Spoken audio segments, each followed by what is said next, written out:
One faith says God has a son and that son died for you. The other says God has no son, and the very idea is blasphemy. Both faiths claim over 2 billion followers. Both honor Abraham. Both mention Jesus. Both teach that one, God created the heavens and the earth and judges humanity. And because the surface sounds so similar, millions of people have assumed that Christianity and Islam are just 2 roads leading to the same God at the top. But that assumption is not just wrong. It is dangerous. Because when you dig beneath the surface, the differences are not minor theological footnotes or cultural preferences. They are chasms. They are contradictions. They are 2 entirely different answers to the most important questions any human being will ever face in this life or eternity. Today, we are walking through 10 differences between Christianity and Islam, not with hatred, not with mockery, but with truth and respect and absolute biblical clarity. And by the end, you will understand why these 2 faiths cannot both be true and why the difference between them is literally a matter of eternal life. The first difference is the nature of God. Christianity teaches that God is one being who exists eternally in 3 persons: Father, Son, and Holy Spirit. The Holy Trinity. Matthew chapter 28 verse 19 says, "Baptize them in the name of the Father, and of the Son, and of the Holy Spirit." One name, 3 persons. 2 Corinthians chapter 13 verse 14 says, "The grace of the Lord Jesus Christ, and the love of God, and the fellowship of the Holy Spirit be with you." The Trinity is not 3 gods. It is one God in 3 persons who have coexisted eternally in perfect love, perfect fellowship, and perfect unity before creation. Islam rejects the Trinity completely. Surah 5 verse 73 says they have certainly disbelieved, who say God is the third of 3. There is no God except one. Islam teaches Tawhid, the absolute oneness of God with no internal distinctions, no persons, no relational fellowship within the Godhead, and no Son proceeding from the Father. This is not a small difference. If God is Trinity, then love existed before creation because the Father, Son, and Spirit loved each other before anything else existed. If God is a solitary monad, then love could not exist until God created something to love. That changes the very foundation of who God is at his core. The second difference is the identity of Jesus Christ. This is the widest canyon between the 2 faiths, and no amount of interfaith dialogue can bridge it. Christianity teaches that Jesus is the eternal Son of God, the second person of the Trinity, fully God and fully man, who became flesh and dwelt among us. John chapter 1 verse 1 says, "In the beginning was the Word, and the Word was with God, and the Word was God." Jesus is God in human flesh. John chapter 1 verse 14 says, "The Word became flesh and dwelt among us, and we beheld his glory, glory as of the only begotten of the Father." Islam teaches that Jesus, called Isa, was a prophet, a messenger, a servant of God, but absolutely not divine, absolutely not the Son of God in any way. Surah 4 verse 171 says, "Christ Jesus, the Son of Mary, was but a messenger of God." Do not say 3. Cease. It is better for you. Islam honors Jesus as a miracle worker, a virgin-born prophet, and a coming eschatological figure. But it strips him of his deity, his sonship, and his saving work. If Jesus is God, then worshiping him is the highest act of obedience. If Jesus is not God, then worshiping him is the worst act of idolatry. There is no middle ground. One faith is committing the greatest act of worship in the universe. The other is committing what it calls the unforgivable sin. The third difference is the crucifixion and atonement. Christianity teaches that Jesus died on the cross as the atoning sacrifice for the sins of all who believe. Romans chapter 5 verse 8 says God demonstrates his own love toward us, and that while we were still sinners, Christ died for us on the cross. 1 Peter chapter 2 verse 24 says he himself bore our sins in his own body on the tree. The cross is the center of the Christian faith. Islam denies the crucifixion entirely. Surah 4 verse 157 says they did not kill him, nor did they crucify him, but it was made to appear so. Islam teaches that God rescued Jesus before the crucifixion, and that someone else, perhaps Judas, was made to look like him and crucified in his place instead. If Jesus did not die, then there is no atonement. If there is no atonement, then every human being stands before God carrying their own sin with no substitute. The fourth difference is salvation itself. How is a person made right with God? The two answers could not be more opposite in substance and foundation and hope. Christianity teaches salvation by grace alone, through faith alone, in Christ alone. Ephesians chapter 2 verses 8 and 9. By grace you are saved through faith, not of works. You cannot earn it. You cannot deserve it. You cannot add to it. Salvation is a gift purchased by the blood of Jesus and received by faith. Islam teaches salvation through submission, obedience, and the accumulation of good deeds that outweigh bad deeds on the day of judgment before Allah on the scales.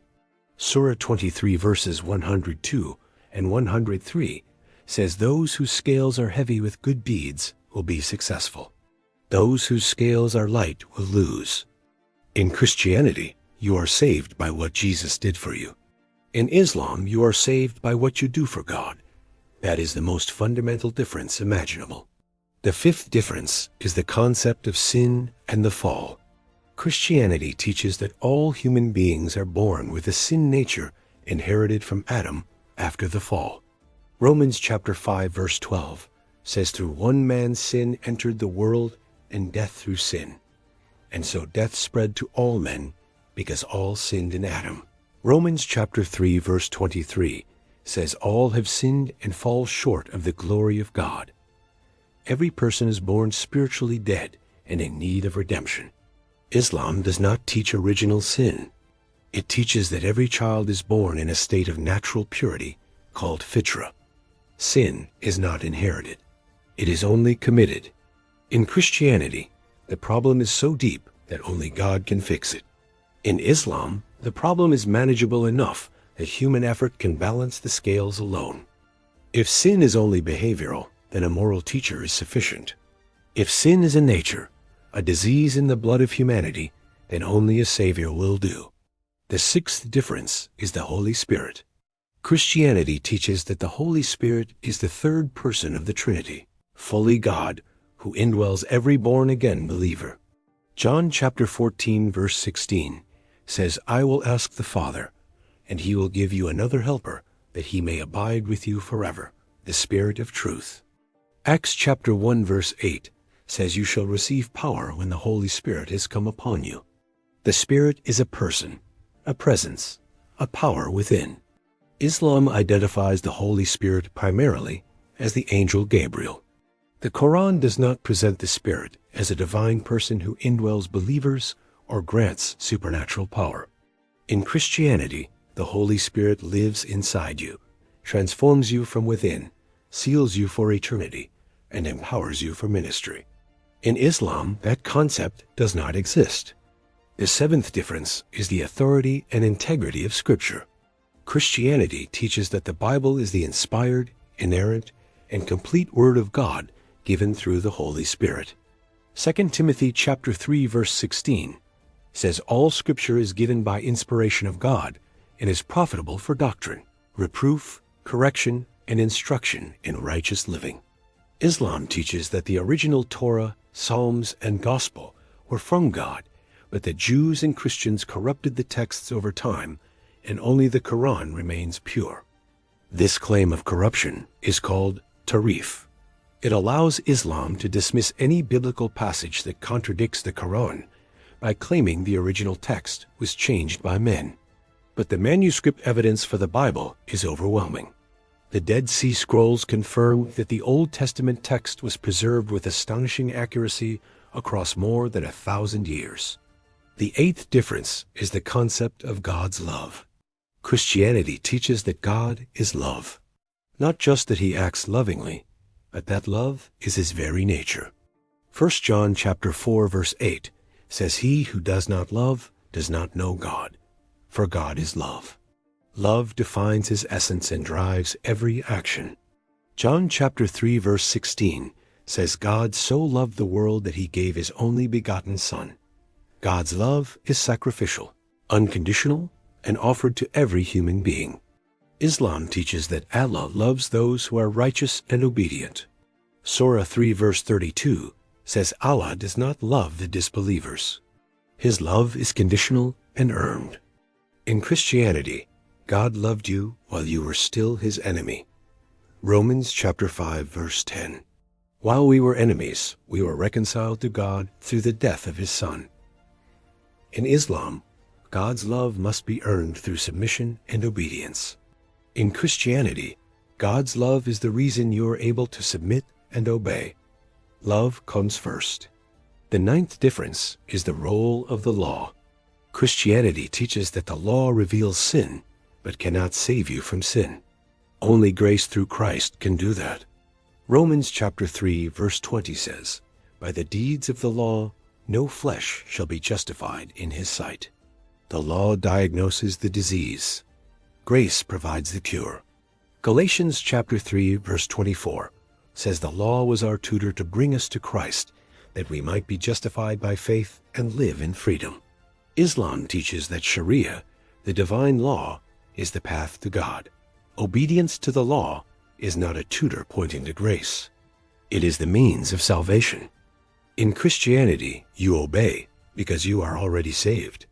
In Islam, you obey in order to be saved. The direction of the relationship between law and grace is reversed. The 10th difference, and the most important of all, is the question of assurance. Can you know for certain that you are going to heaven when you die? Christianity says yes, absolutely, without hesitation. 1 John chapter 5 verse 13 says, "I write these things to you who believe, so that you may know you have life." Romans chapter 8 verse 1 says, "There is therefore now no condemnation for those who are in Christ Jesus."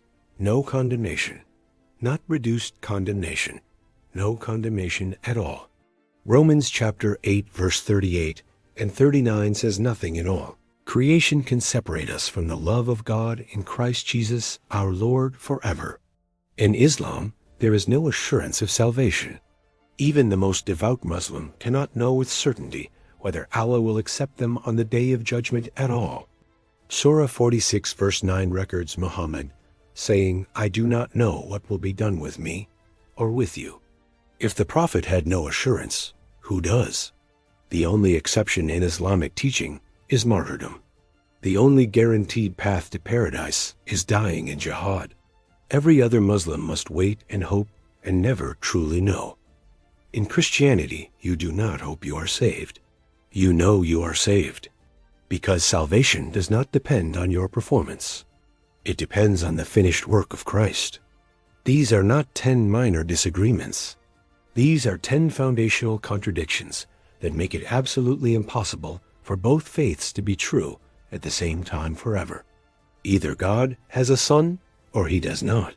Either Jesus died on the cross or he did not. Either salvation is by grace or by works. Both cannot be right. And the evidence points overwhelmingly to the Christ of the Bible. The one who claimed to be God proved it by rising from the dead and still lives today. No other religious founder ever made that claim and backed it up with an empty tomb. Muhammad is buried in Medina. Buddha is buried. Confucius is buried. Jesus is not. His tomb is empty. His resurrection is the most documented event in ancient history, and his promise still stands. "Because I live, you also shall live forever with me." This video is not an attack on Muslim people. Muslims are not the enemy. They are people made in the image of God who deserve to hear the truth. And the truth is that God loved them so much that he sent his only Son to die for them and rise again so they could be saved. The gospel is not a Western religion.